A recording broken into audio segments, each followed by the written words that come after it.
Houston is an incredible talent. Putting Aretha Franklin to one side, because she is the national treasure of life, Whitney Houston is the best singer in the world today. If you ask any musician, the absolute best singer in the world today is Whitney Houston. The entertainment world has been rocked to its core as shocking new details emerge in the ongoing investigation into music mogul Clive Davis. What began as a probe into the suspicious death of R&B singer Angie Stone has evolved into something far more sinister after FBI agents executing a search warrant at Davis's $16 million Beverly Hills estate made a discovery that reportedly left even veteran investigators in tears. In the early hours of Tuesday morning, dozens of FBI agents descended on Davis's sprawling mansion, armed with ground-penetrating radar equipment and cadaver dogs. The search was initially focused on finding evidence connecting Davis to Stone's death after new images surfaced, showing him near the crash site in Montgomery, Alabama, directly contradicting his sworn testimony that he was in New York when the fatal accident occurred. What began as a standard evidence collection operation took a chilling turn when agents and their canine units repeatedly alerted to something beneath the mansion's expansive wine cellar. Using specialized equipment, investigators detected anomalies that suggested the presence of hidden underground structures not shown in any official building plans. The initial readings were confusing, revealed a source close to the investigation. The technology showed what appeared to be a network of passages extending well beyond the property line, something completely absent from any blueprints or permits filed with the city. After obtaining an expanded warrant, agents broke through a false wall concealed behind a temperature-controlled wine rack, revealing a reinforced steel door with an advanced biometric security system. Once breached, the door opened to a carefully constructed tunnel system that extended in multiple directions beneath the property. The underground network, described as professionally engineered and featuring electricity, ventilation, and even a sophisticated water management system, appeared to have been constructed over many years. Forensic experts estimate some sections date back to the early 1980s, with expansions and renovations continuing until as recently as 2021. As agents proceeded deeper into the tunnel complex, they made the first of several grim discoveries. Hidden chambers branching off from the main passageways contained what appeared to be holding areas, equipped with restraints and soundproofing. Security cameras covered every angle, all feeding to a central monitoring station found in a separate, fortified room within the underground complex. But it was what agents found in the deepest section of the tunnel network that reportedly caused several experienced FBI personnel to break down. Behind a heavy vault door requiring multiple security clearances to access, investigators discovered a series of chambers containing human remains in various states of decomposition. Initial reports suggest the remains may belong to as many as 17 individuals. What makes this particularly disturbing is the systematic way everything was organized, stated a former FBI profiler consulting on the case. This wasn't chaotic or impulsive. The entire underground structure reflects long-term planning and meticulous attention to detail, suggesting these activities had been ongoing for decades. One FBI agent with 23 years of experience investigating violent crimes was reportedly so overwhelmed by the scene that he had to be escorted outside, where colleagues observed him weeping openly. "In all my years, I've never seen anything like this," he told fellow agents. The level of calculation, the duration, these weren't crimes of passion or opportunity. This was methodical.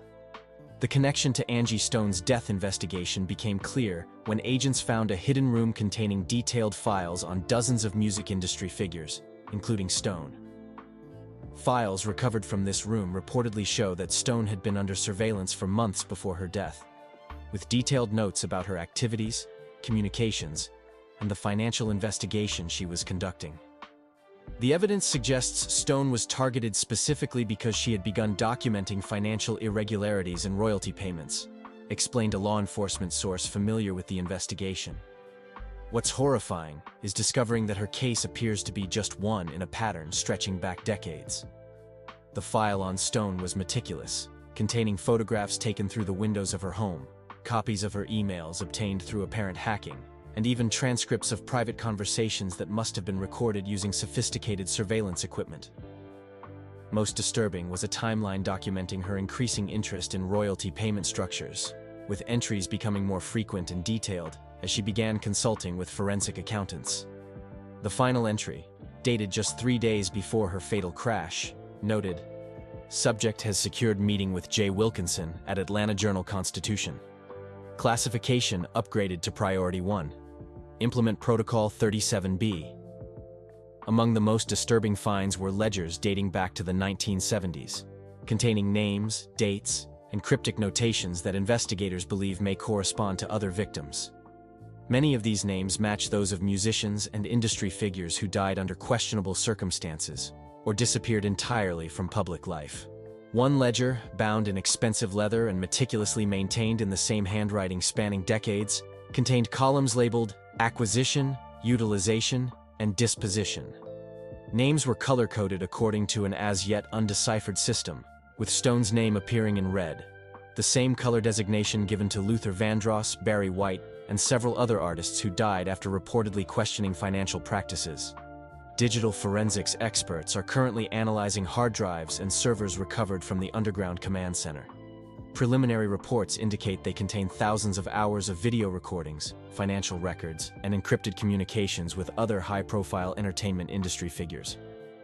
"This is unprecedented in scope," noted a veteran FBI agent who requested anonymity due to the sensitive nature of the ongoing investigation. "What we're seeing here goes beyond the actions of a single individual.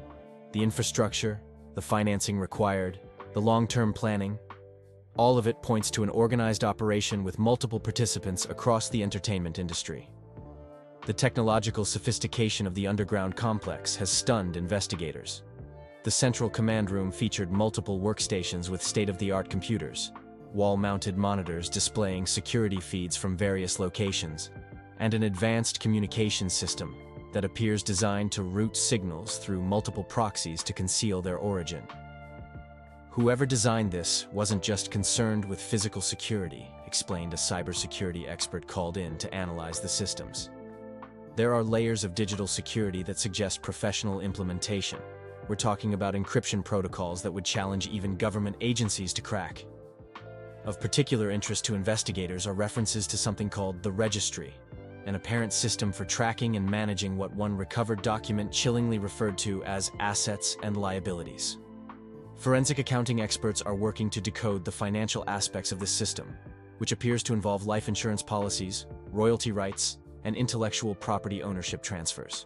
"What we're seeing suggests a sophisticated operation for assuming control of artists' assets," noted a forensic accountant working with the investigation. "The documentation indicates a pattern of obtaining life insurance policies on selected artists, often for amounts far exceeding industry standards, with payment structures that would benefit holding companies rather than family members. Several of the recovered bodies have already been tentatively identified through dental records and DNA analysis. While officials have not released names publicly, sources indicate that at least 3 match the profiles of promising young artists who mysteriously disappeared after raising questions about financial discrepancies in their contracts. This discovery has shed new light on Angie Stone's final days. According to recovered surveillance logs, Stone had begun piecing together financial inconsistencies that potentially implicated Davis and other executives in a decades-long scheme to divert royalty payments and seize control of artists' catalogs. What the evidence suggests is that Stone had unknowingly stumbled onto something much larger and more sinister than simple accounting fraud, explained a source with knowledge of the investigation. The financial irregularities she identified were apparently just the visible part of a much darker operation. Stone's persistence in pursuing answers about royalty discrepancies led her to consult with an entertainment lawyer specializing in contract disputes. Notes from these meetings were found among her personal effects after her death, but were initially dismissed as unrelated to the crash. In light of the new discoveries, these documents have taken on critical importance, as they outline specific questions about how streaming revenue was being calculated and distributed. Particularly damning was the recovery of detailed planning documents related to Stone's fatal vehicle crash. These files included mechanical specifications for her vehicle, the route she would be traveling, and even weather conditions for the day in question. Technical diagrams showed precisely how the vehicle's braking systems could be remotely compromised, matching exactly the forensic evidence collected from the crash site. "The level of premeditation is chilling," stated one investigator reviewing these materials.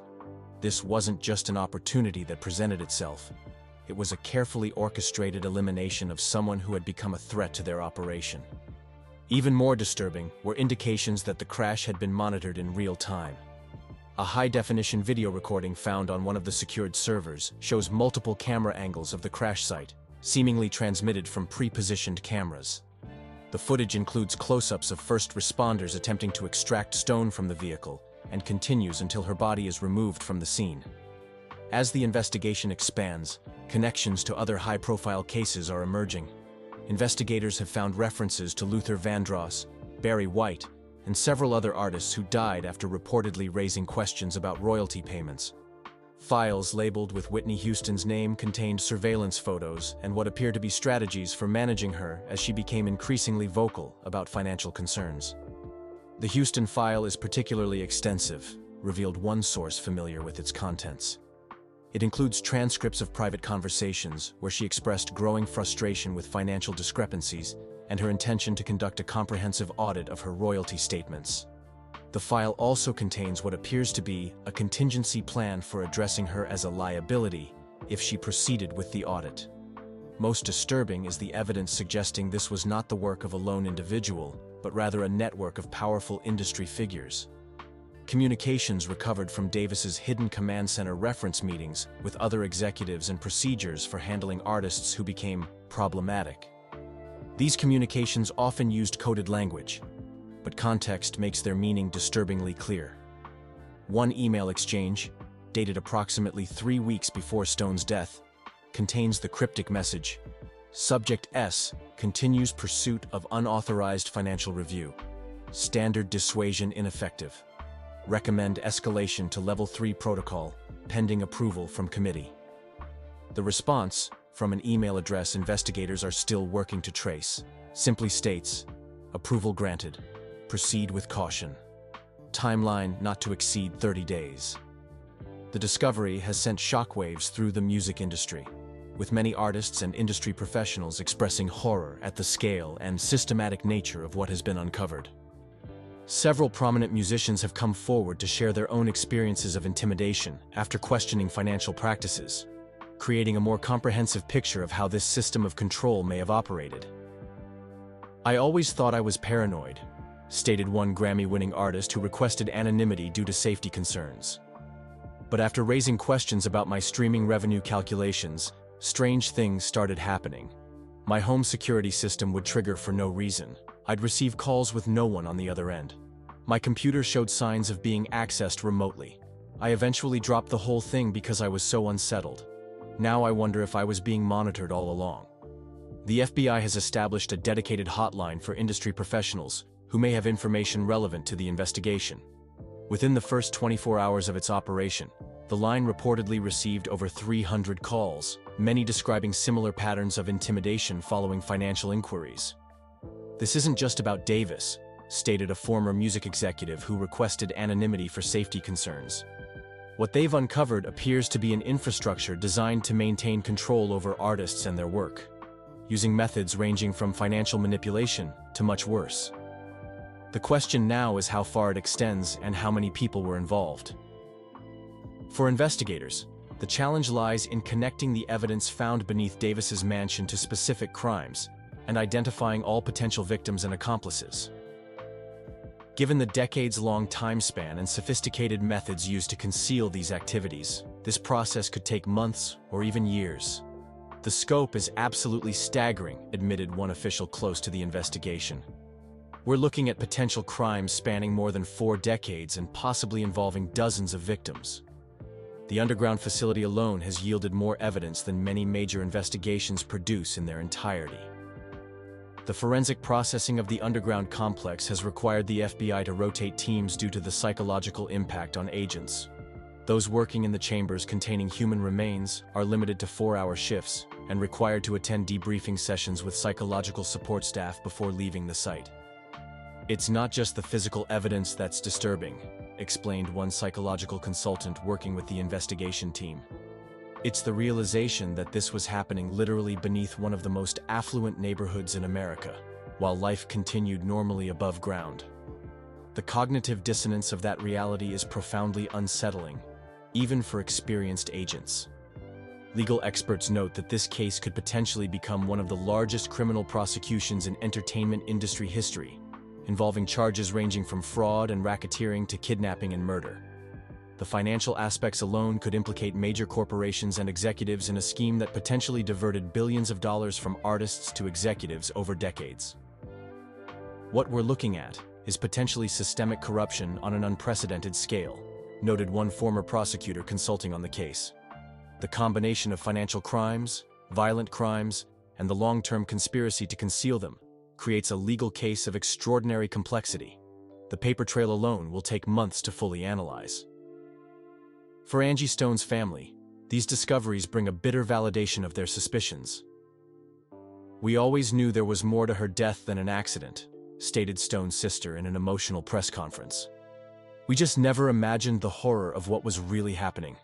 Angie was brave enough to ask questions that powerful people didn't want answered, and she paid the ultimate price for that courage.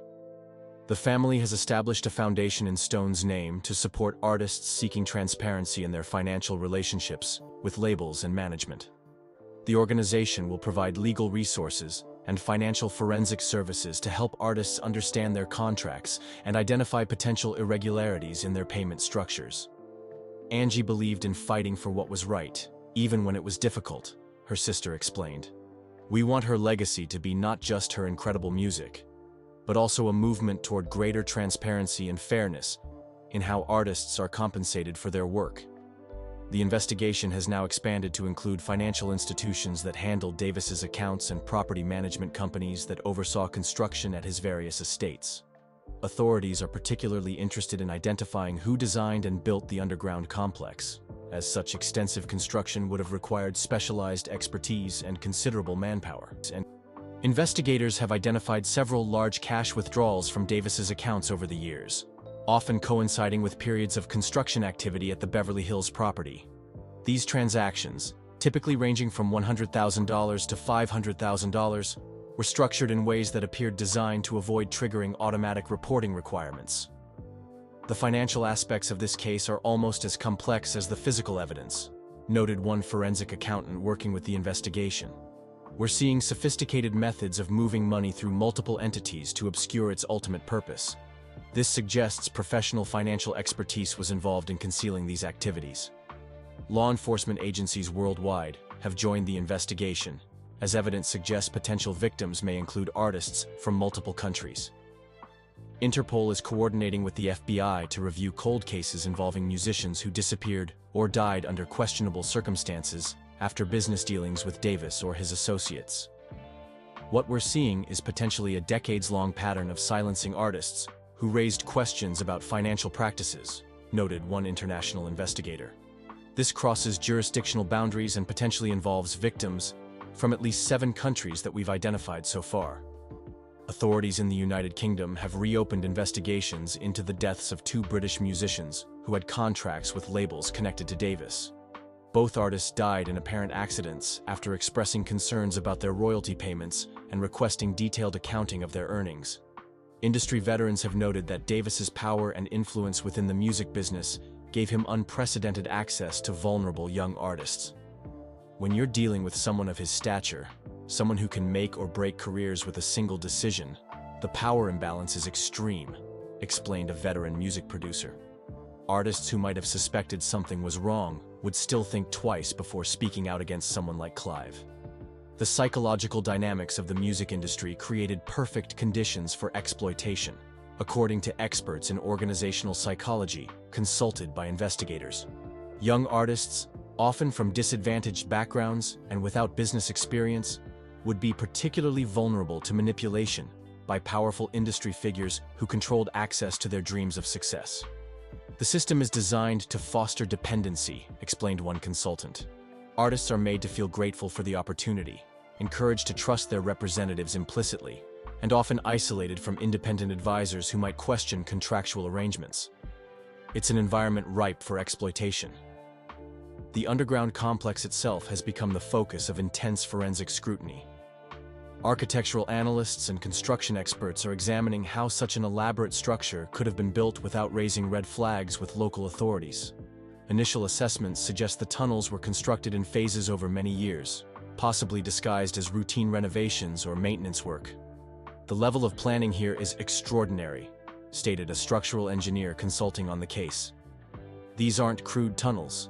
They're professionally designed spaces with proper ventilation, electrical systems, and even measures to prevent water intrusion. This represents years of work and millions of dollars in construction costs. The engineering aspects alone suggest involvement of professional contractors who would have understood the complexity of building such an extensive underground structure without compromising the mansion above it. Investigators are reviewing building permits filed for the property over the decades, looking for names of companies or individuals who might have been involved in the construction. Perhaps most chilling are the indications that the tunnel system may connect to other properties in the area. Ground-penetrating radar has detected passages extending beyond Davis's property line, potentially linking to other estates in the exclusive neighborhood.